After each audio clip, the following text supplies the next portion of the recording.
wird sehr viel auf Englisch gesprochen. Also habe ich wohl die Untertitel angeschmissen. Ich hatte nicht so viel richtig übersetzt, weil ich selber ein bisschen zuhören muss, weil ich das so wieder anlassen kann in Englisch. Aber es sollte schon irgendwie klappen, wenn ich sagen, Spiel oder Spiel.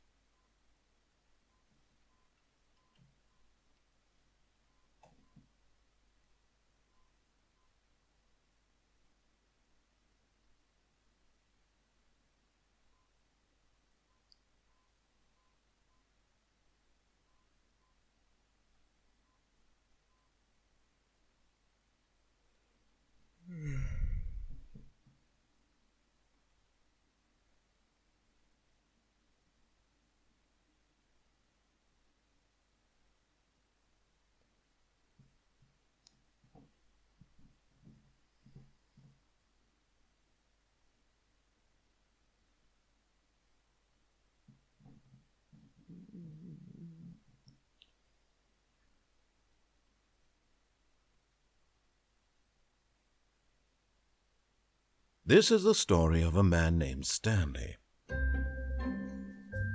Stanley worked for a company in a big building where he was employee number 427.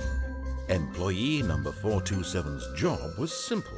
He sat at his desk in room 427 and he pushed buttons on a keyboard. Orders came to him through a monitor on his desk, telling him what buttons to push, how long to push them, and in what order.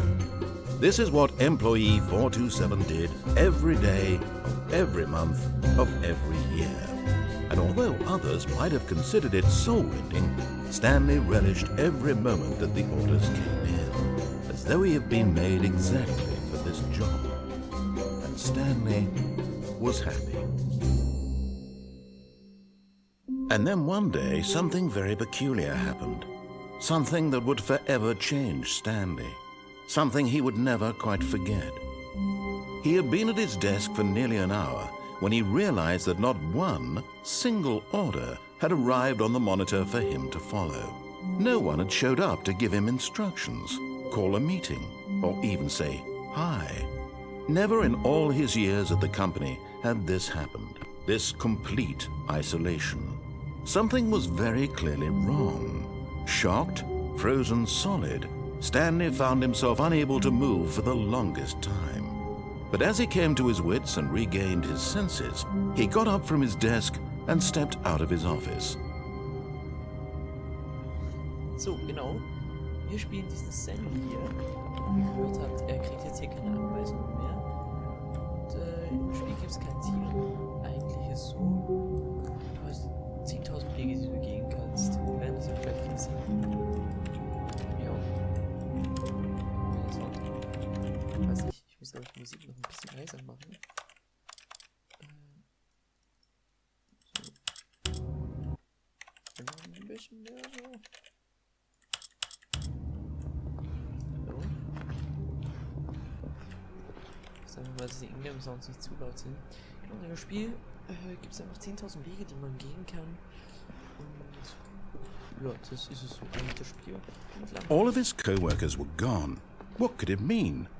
Stanley decided to go to the meeting room. Perhaps he had simply missed a memo. Ja, genau. Wir können jetzt... No matter how hard Stanley looked, he couldn't find a trace of his co-workers. Ich schaue mich gerne hier ein bisschen um. Genau, und wir können jetzt anscheinend, anstelle auch zum Konferenzraum, können wir auch einfach einen anderen Weg gehen. Oh, wir konnten was ausschalten, okay. Man kann hier auch sicher ganz viele Easter Eggs finden, soweit ich weiß. Kann man sich ducken? Ja, kann man. Papiere. Kann sie lesen. Die Türen sind, soweit ich weiß, fast alle. Ja. Stanley went around touching every little thing in the office, but it didn't make a single difference, nor did it advance the story in any way. Mach die Tür auf. Wäre witzig, wenn jetzt plötzlich so die Tür aufgeben würde. Naja, ist dann im Access. Ausschalten. Ich weiß nicht genau, wie spannend das für die Zuschauer ist, aber hier Es macht nicht Spaß, das Spiel zu spielen. Im eigenen Weise oben nur spielen machen.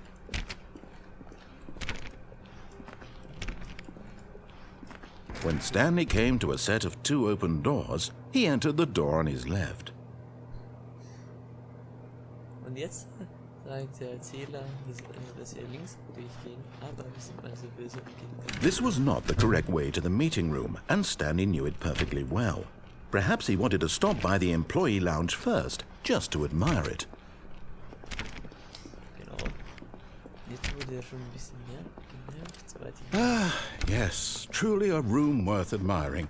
It had really been worth the detour after all, just to spend a few moments here in this immaculate, beautifully constructed room. Stanley, but eager to get back to business, Stanley took the first open door on his left.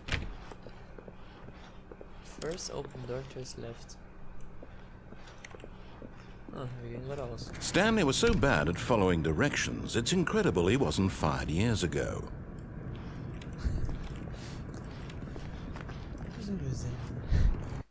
Sehen wir schon. 10 Minuten, ja. Beziehungsweise können wir auch mal eine bisschen längere Folge machen. So. Das ist ja auch kein bisschen, wenn ich jetzt hier nur so anfangs ein bisschen zeige. Ich hab was hier drauf, weil springen kann ich nicht. Hört ihr? Geht nicht. Ich sag nur, ja. Jump from the cargo lift while it is in motion will cost a penalty from cargo lift $1,000. Ja, und das Spiel muss $1,000 jetzt sein. Look, Stanley, I think perhaps we've gotten off on the wrong foot here. I'm not your enemy, really, I'm not. I realize that investing your trust in someone else can be difficult, but the fact is that the story has been about nothing but you all this time. There's someone you've been neglecting. What? Really? I was in the middle of something.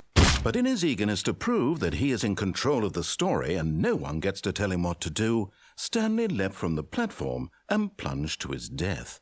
Good job, Stanley. Everyone thinks you are very powerful. Ich glaube, da habe ich ein bisschen den falschen Weg gewählt. Ich würde sagen, wir gehen im Speedrun. All of his co-workers were gone. What could it mean? Stanley decided to go to the meeting room. Perhaps he had simply missed a memo. Böse Tür. Macht nicht. Wenn sie im Spießdurchlauf nochmal zu den 2 Türen. When Stanley came to a set of 2 open doors, he entered the door on his left.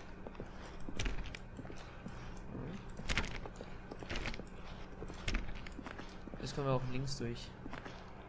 Yet there was not a single person here either.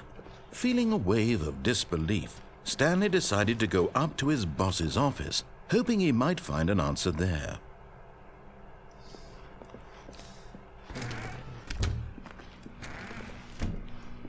Stanley stepped into the broom closet, but there was nothing here, so he turned around and got back on track. Böse Tür. Ah, doch nicht. Coming to a staircase, Stanley walked upstairs to his boss's office. Ich werde sich hochlaufen. Ich ja nicht, deswegen, oder?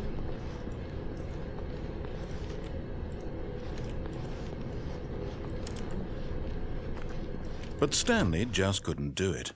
He considered the possibility of facing his boss. Admitting he had left his post during work hours, he might be fired for that. And in such a competitive economy, why had he taken that risk? All because he believed everyone had vanished? His boss would think he was crazy. And then something occurred to Stanley. Maybe, he thought to himself, maybe I am crazy. All of my co-workers blinking mysteriously out of existence in a single moment for no reason at all? None of it made any logical sense. And as Stanley pondered this, he began to make other strange observations. For example, why couldn't he see his feet when he looked down? Why did doors close automatically behind him wherever he went? And for that matter, these rooms were starting to look pretty familiar. Were they simply repeating? No, Stanley said to himself, this is all too strange. This can't be real. And at last he came to the conclusion that had been on the tip of his tongue. He just hadn't found the words for it. "I'm dreaming!" he yelled. "This is all a dream. Oh, what a relief Stanley felt to have finally found an answer, an explanation. His co-workers weren't actually gone. He wasn't going to lose his job. He wasn't crazy after all. And he thought to himself, I suppose I'll wake up soon. I'll have to go back to my boring real-life job pushing buttons. I may as well enjoy this while I'm still lucid. So he imagined himself flying and began to gently float above the ground. Then he imagined himself soaring through space on a magical starfield, and it too appeared. It was so much fun, and Stanley marveled that he had still not woken up. How was he remaining so lucid? And then perhaps the strangest question of them all entered Stanley's head. One he was amazed he hadn't asked himself sooner. Why is there a voice in my head dictating everything that I'm doing and thinking? Now the voice was describing itself being considered by Stanley, who found it particularly strange. I'm dreaming about a voice describing me, thinking about how it's describing my thoughts, he thought. And while he thought it all very odd and wondered if this voice spoke to all people in their dreams, the truth was that, of course, this was not a dream. How could it be? Was Stanley simply deceiving himself, believing that if he's asleep he doesn't have to take responsibility for himself?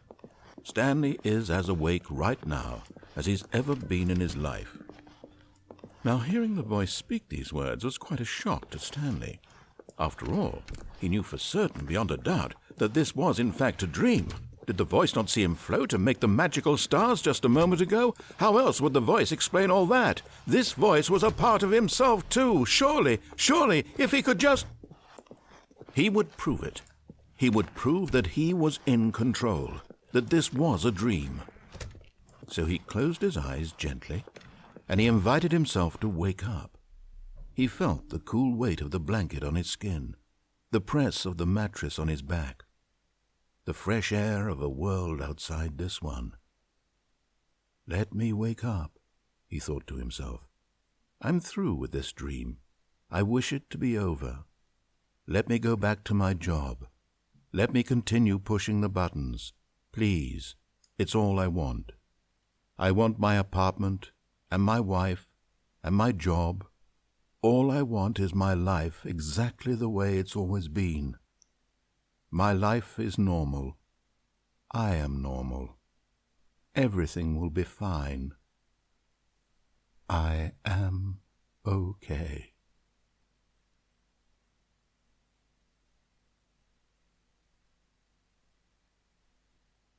Perfekt. Stanley began screaming. Please, someone, wake me up. My name is Stanley. I have a boss. I have an office. I am real. Please, just someone tell me I am real. I must be real. I must be. Can anyone hear my voice? Who am I? Who am I?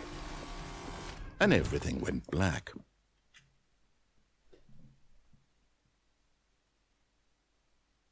This is the story of a woman named Mariella. Was? Mariella woke up on a day like any other. She arose, got dressed, gathered her belongings, and walked to her place of work. But on this particular day, her walk was interrupted by the body of a man who had stumbled through town talking and screaming to himself, and then collapsed dead on the sidewalk. And although she would soon turn to go call for an ambulance, for just a few brief moments she considered the strange man. He was obviously crazy. This much she knew. Everyone knows what crazy people look like. And in that moment, she thought to herself how lucky she was to be normal. I am sane. I am in control of my mind. I know what is real and what isn't. It was comforting to think this, and in a certain way, seeing this man made her feel better. But then she remembered the meeting she had scheduled for that day, the very important people whose impressions of her would affect her career, and by extension, the rest of her life. She had no time for this, so it was only a moment that she stood there, staring down at the body. And then she turned and ran.